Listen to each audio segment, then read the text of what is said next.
So called actor നമ്മുടെ അണ്ണാച്ചി അദ്ദേഹത്തെക്കുറിച്ചുള്ള വിവാദങ്ങൾ അവസാനിക്കുന്നില്ല. എലിസബത്തിനെ പുകച്ച് പുറത്തു ചാടിക്കാനുള്ള ശ്രമം വിഫലമായിരിക്കുന്നു. കാരണം എലിസബത്ത് സൈലന്റ് ആയെന്നേ ഉള്ളൂ. എലിസബത്തിന് വേറെ കുഴപ്പങ്ങളൊന്നും സംഭവിച്ചിട്ടില്ല എന്നാണ് നമുക്ക് വിശ്വസനീയമായ സങ്കേതങ്ങളിൽ നിന്ന് അറിയാൻ സാധിച്ചത്.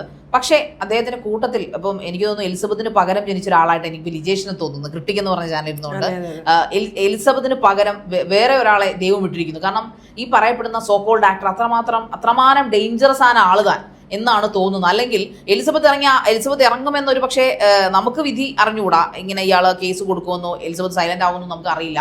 കണ്ടിന്യൂസ് ആയിട്ട് എലിസബത്ത് വോയിസ് ഓവറുകൾ 2-3 വോയിസ് ഓവർ ഒരു ദിവസം വിട്ടുകൊണ്ടിരുന്നതാണ് അവരുടെ എലിസബത്ത് ഉദയൻ എന്ന് പറഞ്ഞ ചാനലിൽ. പക്ഷേ ലിജേഷ് എന്ന് പറഞ്ഞ ഈ സോ കോൾഡ് ആക്ടറിന്റെ കൂടെ വർക്ക് ചെയ്തിരുന്ന അദ്ദേഹത്തിന്റെ സുഹൃത്തും ഒരു എഴുത്തുകാരനുമായ ഇദ്ദേഹം പെട്ടെന്ന് പൊടുന്നനെ വന്നിരുന്ന് ഈ എലിസബത്തിനെ സപ്പോർട്ട് ചെയ്തുകൊണ്ട് മാത്രമല്ല വേറെ പല കാര്യങ്ങളും, അതായത് എലിസബത്തിന് പറയാൻ പറ്റാത്ത, എലിസബത്തിന് പറയാൻ പേടിച്ചിരുന്ന പല കാര്യങ്ങളും ഇദ്ദേഹം സധൈര്യം ഇരുന്ന് പറയുകയാണ്. ഈ പറയുന്ന വ്യക്തികളിൽ തോക്കുണ്ടെന്നും അത് പോലീസുകാർ പുറകെ നടന്ന് കൈത്തോക്കാണെന്ന് പറഞ്ഞ് കളിയാക്കിയതും ഒക്കെയും പറയുകയാണ് ലിജേഷ് അവിടെ ഇരുന്നുകൊണ്ട്. അപ്പോൾ എന്ത് തോന്നുന്നു പൗർണമിക്ക്? അതായത് ഒരു എലിസബത്തിനെ ഓടിച്ചുകൊണ്ട് 1000 എലിസബത്തുകൾ ഇനി പുനർജനിക്കുമായിരിക്കും അല്ലെ? തീർച്ചയായും എന്ത് തന്നെ ആയാലും എലിസബത്തിന് ഇപ്പം ഉണ്ടാവുന്ന ജനപിന്തുണ എന്ന് പറയുന്നത് വലിയ, നമ്മളൊക്കെ വിചാരിക്കുന്നതിനും അപ്പുറത്തേക്ക് കടന്നു പോയിരിക്കുകയാണ്. സ്വാഭാവികമായിട്ടും എലിസബത്തിന്റെ ഈ കഴിഞ്ഞ 2 ദിവസങ്ങളിലായിട്ട് വീഡിയോസ് കാണാതാവുമ്പോൾ അതുകൊണ്ട് തന്നെയാണ് ആളുകൾ എലിസബത്ത് എവിടെ എന്ന് അന്വേഷിക്കുന്നതും. അതിന് മറ്റൊരു വശം കൂടിയുണ്ട്. ഇപ്പം ഈ പറയുന്ന സോക്കോൾഡ് ആക്ടറിന്റെ പൂർണ്ണമായ സ്വഭാവം ഏറെക്കുറെ എല്ലാവർക്കും തന്നെ ബോധ്യമായതുകൊണ്ട് ആ രീതിയിൽ ഈ പറയുന്ന എലിസബത്തിന്റെ ജീവൻ എന്തെങ്കിലും ഹാനി സംഭവിച്ചിട്ടുണ്ടോ എന്ന് പോലും പലരും പേടിക്കുന്നുണ്ട്, സംശയിക്കുന്നുണ്ട്. അതുകൊണ്ട് തന്നെയാണ് ഈ എലിസബത്ത് എവിടെ എന്നുള്ളൊരു ചോദ്യം ഇവിടെ നിഴലിക്കുന്നതും. ഇപ്പം ശാരിക ഇപ്പൊ പറഞ്ഞു ഈ തോക്കിന്റെ കാര്യം. ശരിക്കും എനിക്ക് ഒരുപാട് സംശയം തോന്നിയ ഒരു കാര്യമാണ്. നിരന്തരമായിട്ട് ഇപ്പൊ എലിസബത്ത് മാത്രമല്ല, ഇപ്പൊ ഈ പറയുന്ന എഴുത്തുകാരനും അതോടൊപ്പം തന്നെ മറ്റു പലരും ഈ ഒരു തോക്കിനെ പറ്റി പല തവണകളിലായിട്ട് ഇങ്ങനെ വെളിപ്പെടുത്തിക്കൊണ്ടേയിരിക്കുകയാണ്. അപ്പം ഇവർക്കൊക്കെ ശരിക്കും തലയ്ക്ക് എന്തെങ്കിലും കുഴപ്പമുണ്ടോ? അങ്ങനെ കുഴപ്പമുള്ളത് കൊണ്ടാണോ ഇവരെല്ലാവരും ഒരേ കാര്യം ഒരുമിച്ച് വന്നു നിന്ന് പറയുന്നത്? ഇവരാരും പരസ്പരം ഒരു രീതിയിലല്ലേ വേറൊരു രീതിയിൽ കണക്റ്റഡ് ആയിട്ടുള്ള വ്യക്തികളല്ല. പലരും പല തലങ്ങളിൽ പല പ്രൊഫഷണലിൽ നിൽക്കുന്നവരാണ്. അപ്പോൾ ഇവർക്ക് പരസ്പരം മറ്റെന്തെങ്കിലും ബന്ധമുണ്ടോ? അതോ ഇവർ സംഘം ചേർന്ന് ഗൂഢാലോചനയാണോ? ഇപ്പം ഈ പറയുന്ന സോക്കോൾഡ് ആക്ടർ ആ ഒരു കമ്മീഷൻ ഓഫീസിലെ പരാതിക്ക് ശേഷം മാധ്യമങ്ങളുടെ മുന്നിൽ വന്ന് ബൈറ്റ് കൊടുക്കുമ്പോൾ പറഞ്ഞു, അല്ലെങ്കിൽ ആ അഡ്വക്കേറ്റിനെ കൊണ്ട് പറയിപ്പിച്ചു, ഇതിന് പിന്നിൽ ഒരു ഗൂഢാലോചനയുണ്ട്. അങ്ങനെ ഒരു ഗൂഢാലോചന നടത്താനും മാത്രം എന്താണ് ഇതിലുള്ളത്? അല്ലെങ്കിൽ എന്താണ് എലിസബത്ത് എന്ന വ്യക്തിക്ക് ഈ ഒരു ഗൂഢാലോചനയിൽ നിന്ന് നടത്താനുള്ളത് അല്ലെങ്കിൽ നേടിയെടുക്കാനുള്ളത് എന്നുള്ളൊരു ചോദ്യം പ്രസക്തമാണ്. അതോടൊപ്പം തന്നെ ഇത്രയേറെ പേര് വന്നിട്ട് ഈ തോക്കിന്റെ കാര്യം വെളിപ്പെടുത്തുമ്പോഴും അങ്ങനെ ഒരു തോക്കുണ്ടോ? ശരിക്കും ലൈസൻസ് ഇല്ലാത്തൊരു തോക്ക് ഒരു പൗരന് കയ്യിൽ വെക്കാനുള്ള അവകാശമുണ്ടോ എന്നുള്ളതിനെ പറ്റി ഇതുവരെയും പരിശോധിക്കാത്തത് എന്തുകൊണ്ടാണ്? ഇത്രയധികം പേരും ഒരാളിപ്പം എലിസബത്തിന്റെ കാര്യം പറയുന്നു. എലിസബത്തിന് ഡിപ്രഷൻ ഉണ്ട്, എലിസബത്തിനെ ഒരു മാനസിക രോഗിയാക്കാൻ വേണ്ടിയുള്ള ശ്രമങ്ങൾ പല ഇടത്തു നിന്നും നടക്കുന്നു. ഈവൻ എലിസബത്തിന് എന്തെങ്കിലും ഒരു മാനസികമായിട്ടുള്ള ബുദ്ധിമുട്ടുണ്ടെന്ന് തന്നെ ഇരിക്കട്ടെ, ബാക്കിയുള്ളവരെയും അതേ രീതിയിൽ നമുക്ക് തൂക്കാൻ പറ്റുമോ? ഇപ്പൊ ബാക്കിയുള്ളവർക്കൊപ്പം മാനസിക വൈകല്യമോ മാനസിക രോഗമോ ഉണ്ടായിട്ടാണോ അവർ വന്ന് ഈ കാര്യങ്ങൾ നേരിട്ട് കണ്ടു എന്ന് തന്നെ പറയുന്നു? അത് എക്സ്പീരിയൻസ് ചെയ്ത് ആ വ്യക്തിയുടെ ആ വീട്ടിൽ താമസിച്ച് അയാളെ വ്യക്തമായി മനസ്സിലാക്കിയ ശേഷം തുറന്നു പറയാൻ ഒരു സാഹചര്യമോ അല്ല ഒരു അവസ്ഥയോ അതിന് തക്കതായിട്ടുള്ളൊരു കാര്യമോ ഇതുവരെ ഉണ്ടായിട്ടില്ല. പക്ഷേ ഇന്നിപ്പോൾ അവർ അന്ന് നേരിട്ട് കണ്ട ഒരു യുവതി ഇത്തരം അവസ്ഥകളിലൂടെയാണ് കടന്നു പോയിക്കൊണ്ടിരുന്നത് എന്ന് അവരുടെ സ്വന്തമായിട്ടുള്ള വെളിപ്പെടുത്തലിൽ നിന്ന് മനസ്സിലായപ്പോൾ അവർക്കും അമ്മയും സഹോദരങ്ങളും ഒക്കെ ഉണ്ട്. ഇനിയെങ്കിലും താൻ വാ തുറന്ന് സംസാരിക്കണം എന്ന ബോധ്യം വന്നപ്പോഴാണ് അവർ സ്വന്തം യൂട്യൂബ് ചാനലിലാണെങ്കിലും ഇരുന്ന് ഈ കാര്യങ്ങൾ തുറന്നു പറഞ്ഞത്. അപ്പോൾ തീർച്ചയായിട്ടും എന്തെങ്കിലും ഒരു സത്യമില്ലാതെ കുറേ അധികം പേര് വന്നിട്ട് ഇങ്ങനെ ഒരു കാര്യം, അല്ലെങ്കിൽ തോക്കുണ്ട്, അതിന് ലൈസൻസ് ഇല്ല, ഇങ്ങനെ ഒരാളെ കൊല ചെയ്യണം അല്ലെങ്കിൽ ഉപദ്രവിക്കണമെന്ന് നിരന്തരം പറയുമായിരുന്നു എന്നൊക്കെ കേൾക്കാത്തെയും കാണാത്തെയും കാര്യം ഒരാൾക്ക് വന്ന് പറയേണ്ട ആവശ്യമുണ്ടോ? ഈവൻ ഒന്ന് ചിന്തിച്ചാൽ ഈ പറയുന്ന ഈ എഴുത്തുകാരന് ഇതിൽ തലയിടേണ്ട യാതൊരുവിധ ആവശ്യവുമില്ല. അദ്ദേഹത്തിന് തന്നെ ജീവനും അല്ലെങ്കിൽ അദ്ദേഹത്തിന്റെ സ്വത്തിനും തന്നെയാണ് ഹാനി സംഭവിക്കുക എന്ന ബോധ്യം പൂർണ്ണമായും ഉണ്ടായിട്ട് തന്നെയാണ് അദ്ദേഹം രംഗത്തേക്ക് വന്നത്. അപ്പൊ തീർച്ചയായും 1% അദ്ദേഹത്തിനെ വിശ്വസിച്ചുകൂടെ? അപ്പോൾ അദ്ദേഹം തന്നെ വെളിപ്പെടുത്തുന്നു താൻ മാത്രമല്ല മറ്റു യൂട്യൂബേഴ്സിന്റെ പേരെടുത്ത് പറഞ്ഞിട്ട് അവരും കണ്ടിട്ടുണ്ട് ഇങ്ങനെ ഒരു തോക്കുള്ള കാര്യം. അപ്പോൾ ഇത്രയൊക്കെ പബ്ലിക്കായിട്ട്, അതായത് മറ്റൊരു മനുഷ്യന് ഹാനി ഉണ്ടാക്കുന്ന തരത്തിലുള്ള ഒരു വസ്തു, ഒരു വെപ്പൺ കയ്യിലുണ്ടെന്ന് വെളിപ്പെടുത്തിയിട്ടും അതിനെപ്പറ്റി ഒരു അന്വേഷണവും ഇതുവരെ എന്തുകൊണ്ടാണ് ആദ്യം എടുക്കാത്തത്? ശരിക്കും ചാരിക, അതിന് പിന്നിൽ എന്തായിരിക്കും കാരണം? എന്താണെന്ന് ചോദിച്ചാൽ 250 കോടി ആറയ്ക്കും അതിന് പിന്നിൽ, വേറെ ഒന്നും ആകാൻ സാധ്യതയില്ല. കാരണം ഈ പറയുന്നത് ചെകുത്താൻ എന്ന് പറയുന്ന വ്ളോഗറെ തോക്ക് ചൂണ്ടി ഭീഷണിപ്പെടുത്തിയ ആളാണ് പബ്ലിക്കായിട്ട്. അതായത് അദ്ദേഹം തന്നെ അത് ഷൂട്ട് ചെയ്ത് വീഡിയോയിൽ ഇടുകയും ചെയ്യുമെന്ന് എനിക്ക് തോന്നുന്നു. സോ ഈ പറയപ്പെടുന്ന വ്യക്തി അങ്ങനെ ചെയ്തപ്പോൾ അത് പിന്നീട് അത് പോലീസിന്റെ കൈകളിലെത്തിയപ്പോൾ അത് കളിത്തോക്കായി മാറി.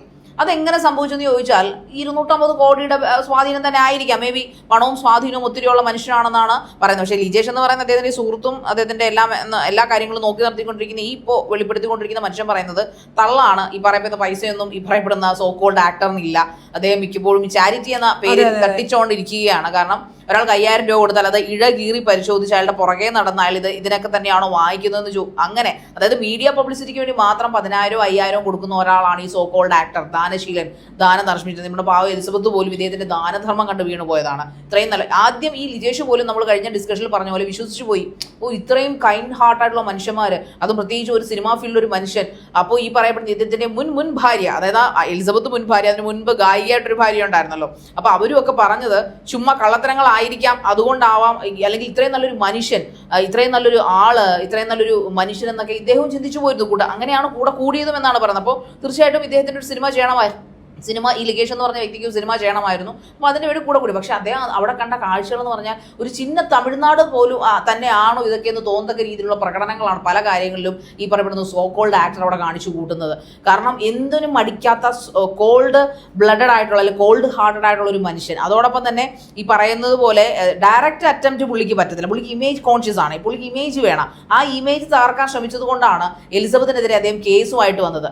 അതും ഈ പറയപ്പെടുന്ന ലിഗേഷ് നമ്മുടെ അദ്ദേഹത്തിന് ചാനൽ, ഈ പറഞ്ഞ പോലെ ക്രിട്ടിക് എന്ന് പറഞ്ഞ ചാനൽ എന്ന് പറയുന്നത് ഇതൊക്കെ മറ്റ് ഈ മൂപ്പൻസ് വ്ലോഗ് ആയാലും സാത്താനായാലും ഈ പറയുന്ന മറ്റ് വിവി ആയാലും ഇവരെയൊക്കെ അവരൊക്കെ സാധാരണക്കാരാണ്. ആ സാധാരണക്കാർ കഷ്ടപ്പെട്ടാണ് അവർ വ്ളോഗിലേക്ക് വരികയും 3 ലക്ഷം 4 ലക്ഷം സബ്സ്ക്രൈബേഴ്സിനെ ഈ വ്ളോഗിന്റെ പുറത്ത് നിൽക്കുന്ന അല്ലെങ്കിൽ യൂട്യൂബ് ചാനലുമായിട്ട് നടക്കുന്ന ഏതൊരു വ്യക്തിക്കും അറിയാം, ഒരു രാത്രി ഇരുട്ട് വെളുത്തപ്പോൾ ഉണ്ടായ സബ്സ്ക്രൈബേഴ്സ് അല്ല ഈ 3 ലക്ഷം 4 ലക്ഷം. വർഷങ്ങളുടെ കഠിനാധ്വാനവും കഷ്ടപ്പാടും ഡെഡിക്കേഷനും കൊണ്ട് മാത്രമാണ് 24/7 വർക്കാണ് ഒരു കണ്ടന്റ് ക്രിയേറ്ററുടെ വർക്ക് എന്ന് പറയുമ്പോൾ. അതിന് അവധികളൊന്നുമില്ല. നമ്മുടെ ഇഷ്ടം, നമ്മുടെ പാഷൻ, നമ്മുടെ എയിമാണ്. അതുകൊണ്ട് തന്നെ ഒരു സ്ട്രൈക്ക് അടിച്ചുകൊണ്ട് ഇല്ലാതാക്കി കളഞ്ഞാൽ അത് അവരുടെ ജീവിതമാണ് അവിടെ നഷ്ടപ്പെടുന്നത്.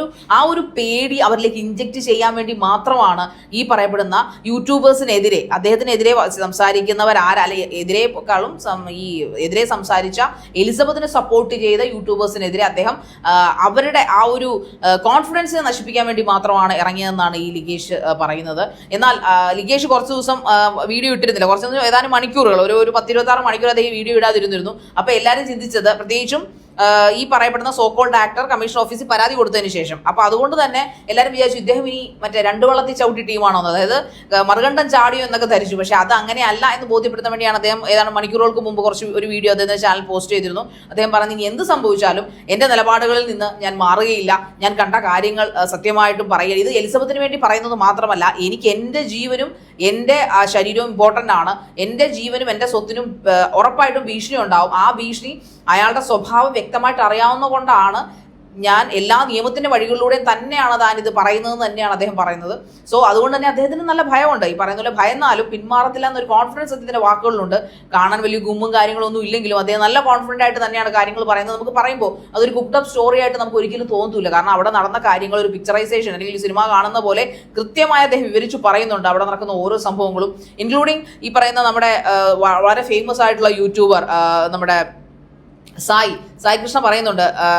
ഈ പറയപ്പെടുന്ന വ്യക്തി, ഈ ലിഗേഷ് എന്ന് പറയുന്ന വ്യക്തിയെ പല ചിത്രങ്ങളിലും ഈ സോക്കോൾഡ് ആക്ടറിന്റെ കൂടെ കണ്ടിട്ടുണ്ട്. അത് അദ്ദേഹം തന്നെ, ഈ ലിഗേഷ് തന്നെ അദ്ദേഹത്തിന്റെ ചാനൽ ഇരുന്നുകൊണ്ട് പറയുന്നത് നിങ്ങൾക്ക് ശ്രദ്ധിക്കാം, അദ്ദേഹത്തിന്റെ പല ഫംഗ്ഷനിലും എന്നെ എവിടെയെങ്കിലും നിങ്ങൾക്ക് കാണാൻ സാധിക്കും.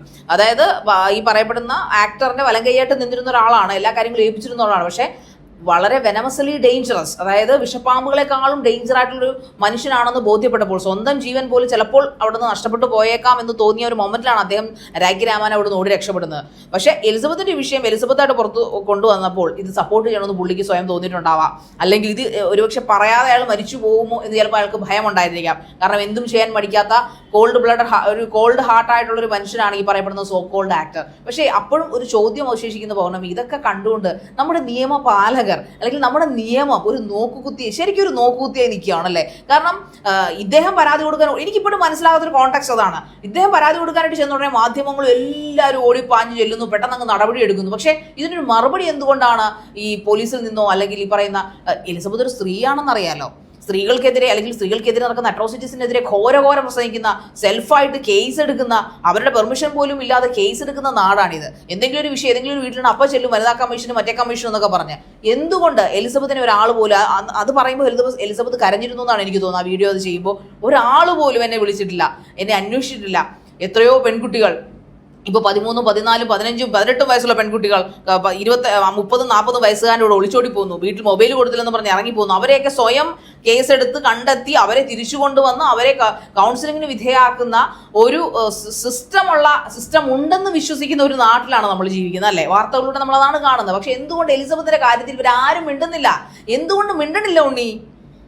പറയൂ. ഇപ്പം എന്ത് തന്നെയാണെങ്കിലും ഇപ്പം പോലീസിന്റെ കാര്യം നമുക്കറിയാം, വളരെ ബ്രില്യൻ്റ് ആയിട്ടുള്ള ആളുകളാണ് നമ്മുടെ കേരള പോലീസിലുള്ള എല്ലാവരും തന്നെ. നമ്മൾ തന്നെ അതിനെപ്പറ്റി പലതവണ സംസാരിച്ചിട്ടുണ്ട്. പക്ഷേ ഈ ഒരു കേസ് വന്നപ്പോൾ ഈവൻ പോലീസ് അല്ലെങ്കിൽ പോലും നമ്മൾ എപ്പോഴും കാണും, ഇങ്ങനെ ഒരു പ്രശ്നം വന്നു കഴിഞ്ഞാൽ ഒരു സ്ത്രീയുടെ കൂടെ എപ്പോഴും ഉണ്ടാവേണ്ടത് ഒരു വനിതാ കമ്മീഷൻ അല്ലെങ്കിൽ വനിതകളുടെ സംരക്ഷണത്തിന് അല്ലെങ്കിൽ വനിതകളുടെ പരാതി പരിഹരിക്കുന്ന ഒരു സെല്ല് നമുക്കുണ്ട്. അപ്പോൾ അങ്ങനെ പോലും ഒരാളെ നമുക്ക് ഈ രംഗത്തേക്ക് കാണാൻ സാധിച്ചില്ല. അപ്പോൾ തീർച്ചയായും ഇപ്പോൾ ഇതിൽ നിന്നെല്ലാം മനസ്സിലാക്കുന്ന മറ്റൊരു കാര്യം എന്ന് പറയുന്നത് എലിസബത്ത് ഒന്ന് പിൻവാങ്ങിയെങ്കിലും അവർ പരാതി കൊടുക്കും എന്ന് തന്നെയാണ് വിശ്വസിക്കുന്നത്.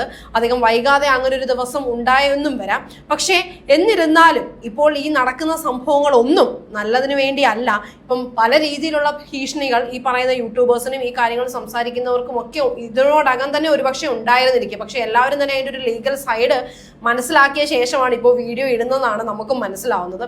എന്തു തന്നെ ആയാലും ഈ പറയുന്ന പരാതിയിൽ ഇപ്പം ഈ പറയുന്ന ആക്ടർ ഒരു പരാതി കൊടുത്തിട്ടുണ്ട്. അതിന്റെ അപ്ഡേഷൻസ് ഒന്നും നിലവിൽ വന്നിട്ടില്ല. അവരും അന്വേഷിക്കട്ടെ, അവർക്കും സമയം കൊടുക്കണമല്ലോ. പറയുന്ന എഴുത്തുകാരൻ ലിജേഷ് ഇത്രയും തുറന്ന് കാര്യങ്ങൾ സംസാരിക്കുന്നു. അദ്ദേഹം ഇപ്പോഴും ഈ പറയുന്ന സോക്കോൾഡ് ആക്ടറിനെതിരെ ഒരു പരാതിയും കൊടുത്തിട്ടില്ല എന്ന് അദ്ദേഹം തന്നെ വെളിപ്പെടുത്തിയിട്ടുണ്ട്. അദ്ദേഹം അദ്ദേഹത്തിന്റെ ജീവനും അദ്ദേഹത്തിന്റെ സ്വത്തിനും വേണ്ടിയാണ് പരാതി കൊടുത്തിട്ടുള്ളത്. അപ്പോൾ എന്തു തന്നെ ആയാലും അറ്റ് ദ എൻഡ് പോയിന്റ് ആർക്കാണോ നീതി കിട്ടേണ്ടത് അവർക്ക് നീതി കിട്ടണം. അത് തന്നെയാണ് നമ്മളും അവരും എല്ലാം ആഗ്രഹിക്കുന്നത്. അപ്പൊ എത്രയും വേഗം ഈ ഒരു കാര്യത്തിൽ ഒത്തുതീർപ്പാക്കി നീതി കിട്ടേണ്ടത് എലിസബത്തിനാണെങ്കിൽ എത്രയും വേഗം നീതി കിട്ടട്ടെ എന്ന് നമ്മളും ആഗ്രഹിക്കുന്നു.